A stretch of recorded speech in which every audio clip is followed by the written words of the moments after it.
ओम शांति। मुरली की तारीख है 23/8/2026। आज रविवार है। अव्यक्त बाप दादा के रिवाइज कोर्स के महावाक्य सुनेंगे और वह तारीख है 31/3/2011। मुरली का टाइटल है दृढ़ संकल्प द्वारा टेंशन फ्री। दृढ़ संकल्प द्वारा टेंशन फ्री का एग्जाम्पल बनकर सबके आधार मूर्त बनो। मनसा शक्ति द्वारा दुखी आत्माओं को खुशी का वरदान दो। आज की मुरली सुनकर जो भी टेंशन हो वो बाबा को दे दो। बाप दादा कहते हैं आज ग्रेट ग्रेट ग्रैंडफादर अपने कोटों में कोई और कोई में भी कोई बच्चों के भाग्य की रेखाएं देख रहे। बाबा कहते ग्रेट ग्रेट ग्रैंडफादर कोटों में कोई में कोई जो मेरे भाग्यशाली बच्चे भाग्य की रेखाएं देख रहे। क्या क्या देख रहे?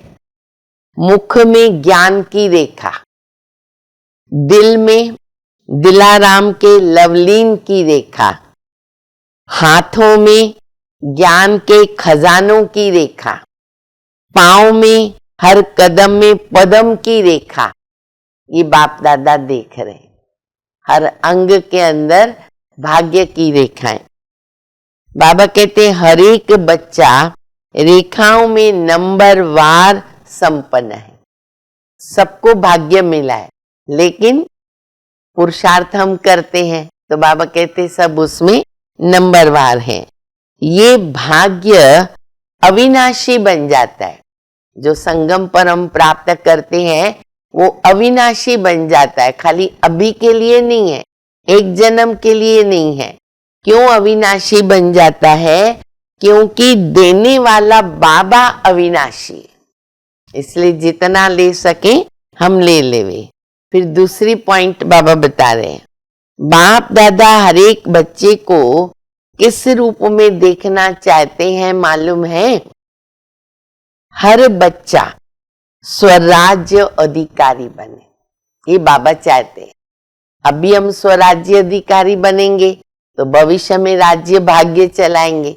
तो बाबा कहते स्वराज्य अधिकारी माना मन बुद्धि संस्कार के ऊपर हम राजा बन करके राज्य करें। हमेशा बाबा कहते तुम्हारी इंद्रियां, तुम रचता हो, ये रचना। तो बाबा कहते तुम उनके भी राजा बनो, मन बुद्धि संस्कार, और उनके ऊपर राज्य करो। रूलिंग पावर और कंट्रोलिंग पावर हो। हमें चेक करना है कैसे हम राजा बने हैं। अगर बाप दादा को साथ में रखते हैं तो मन बुद्धि संस्कार को ताकत ही नहीं है जो हमारे कंट्रोल में न रहे। उनको रहना ही पड़ेगा। लेकिन बाबा कहते बाप दादा को साथ रखो, कंबाइंड रखो, तो हमेशा रूलिंग पावर कंट्रोलिंग पावर भी रहेगी और साथ साथ हम उनके ऊपर अपना राज्य कर सकेंगे। शिव और शक्ति साथ में होनी चाहिए। बाप दादा को हम अलग न करें। इससे माया जीत भी बनेंगे और प्रकृति जीत भी बनेंगे। हमें माया जीत भी बनना है और प्रकृति के ऊपर भी हमें राज्य करना है, तो वो भी हमारी भविष्य में दासी होती है। तो यहाँ से ही बाबा कहते वो संस्कार डालने हैं। अभी क्या हो रहा है कि प्रकृति को मनुष्य तंग कर रहे हैं, तो प्रकृति भी क्या करती है? मनुष्य को तंग करती है। बच्चे जानते हैं कि जो भी होगा अच्छा ही होगा, क्योंकि प्रकृति अपने प्रकोप दिखाती रहती है। बाबा कहते तुम बच्चे जानते हो जो होगा वो अच्छा होगा। संगम है अमृत वेला, और अभी क्या आएगा? सवेरा आ जाएगा। सवेरा माना सतयुग। अभी संगम पर ही तुमको प्रकृति जीत बनना है। संस्कार अभी डालने हैं और प्रकृति जीत बनना है। तो बाबा कहते हैं जितना प्रकृति जीत बनेंगे खुशी भी रहेगी। फिर दूसरी बात बाबा बता रहे, बच्चे जैसे भी और कार्य अपने सारे दिन के फिक्स होते हैं ना, उनके टाइम फिक्स होते, उठना बैठना खाना पीना सब आदि आदि। ऐसे ये खुशी की खुराक जो है, जो बाबा से तुमको मिली है, वो दुखी आत्माओं को मनसा शक्ति द्वारा थोड़ा बहुत वरदान देने की आदत डालो। उसका भी टाइम निकालो, टाइम फिक्स करो और उनको किरणें भेजो। फिर बाबा कहते संगम की ये दो अमूल्य बातें हैं, याद रखो, संकल्प शक्ति और दूसरा है संगम का समय, जो बहुत वैल्यूबल है। आजकल अशुद्ध संकल्प कम चलते हैं, यहाँ तक बच्चे पहुंचे हैं, लेकिन व्यर्थ संकल्प आते रहते हैं। यही बच्चों का भी कंप्लेंट है, जिसमें बाबा कहते हैं क्या हो जाता है, समय वेस्ट चला जाता है। तो संकल्प और समय के मूल्यों को जान करके बच्चे उनको सफल करो। फिर बाबा कहते बाप दादा वरदान दे रहे हैं, हाँ बहुत अच्छा वरदान है, टेंशन फ्री हो जाओ बच्चे, टेंशन फ्री हो जाओ, सब टेंशन बाप दादा को दे दो। बाप दादा को लगता है ऐसे समय बच्चों का ना फोटो निकाल कर बच्चों को भेजना चाहिए। जब बच्चे टेंशन में होते हैं ना, तो बाबा कहते इससे लगता है फोटो निकालूं और बच्चे को दिखाऊं। अभी मनसा, चेहरा और चलन, इनके द्वारा सेवा करो। मनसा सेवा और चलन चेहरे के द्वारा। सभी का चेहरा जब दिखाई दे तो कैसा दिखाई दे, टेंशन फ्री। ये बाबा कहते हैं लक्ष्य रखो, बाप दादा के वरदान की मदद का अनुभव करके देखना। बाबा साथ है, वरदान दे रहे, तो चेहरा कैसा होना चाहिए, गुलाब के पुष्प समान। अच्छा अभी हम सुनेंगे वरदान। मनन शक्ति द्वारा शक्तिशाली बन, विघ्नों के फोर्स को समाप्त करने वाले सर्व आकर्षण मुक्त भव। वर्तमान समय मनन शक्ति द्वारा आत्मा में सर्व शक्तियां भरने की आवश्यकता है। इसके लिए अंतर्मुखी बनकर हर पॉइंट पे मनन करो तो मक्खन निकलेगा और शक्तिशाली बन जाएंगे।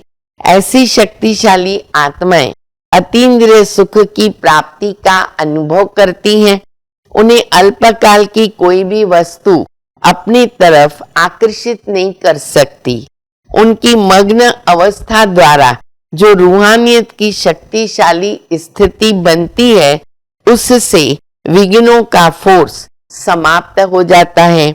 स्लोगन है, ब्राह्मण परिवार में सर्व का सम्मान प्राप्त करने वाले ही तख्त नशीन बनते हैं।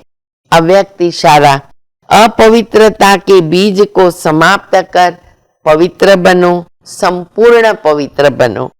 ब्रह्मा बाप और शिव बाप की विशेष पसंदगी है पवित्रता, लेकिन पवित्रता की परिभाषा बहुत ही श्रेष्ठ और गुह्य है। पवित्रता जहाँ होगी वहाँ निश्चय, सच्चाई, सफाई ये सब आ जाता है। संपूर्ण पवित्रता का अर्थ है स्वप्न मात्र भी अपवित्रता मन और बुद्धि को टच न करे। इसको कहते हैं सच्चे वैष्णव। अभी हम सुनेंगे बाप दादा का याद प्यार। चारों ओर के देश और विदेश के बच्चों को बाप दादा पुरुषार्थ में सहज आगे बढ़ाने की मुबारक देते हैं।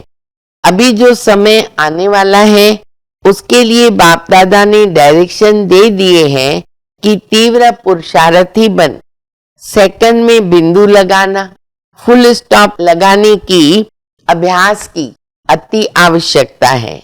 इस बात को हल्का मत समझो, अचानक कुछ न कुछ तो होना ही है। इसलिए बाप की शुभ आशा है कि हर एक बच्चा साथ है, साथ चलेंगे, साथ राज्य करेंगे ब्रह्मा के साथ। शिव बाबा तो साक्षी हो जाएगा। साथी बनने वाले हो तो बाप दादा समान तो बनना ही है। अच्छा, हर एक बच्चे को बाप दादा की तरफ से इस वर्ष की मुबारक है और आगे वर्ष की भी मुबारक है कि सदा बाप समान बनना ही है। अच्छा, हम सब रूहानी बच्चों की, रूहानी माता पिता बाप दादा को याद प्यार, गुड मॉर्निंग, नमस्ते नमस्ते, शुक्रिया बाबा शुक्रिया। ओम शांति।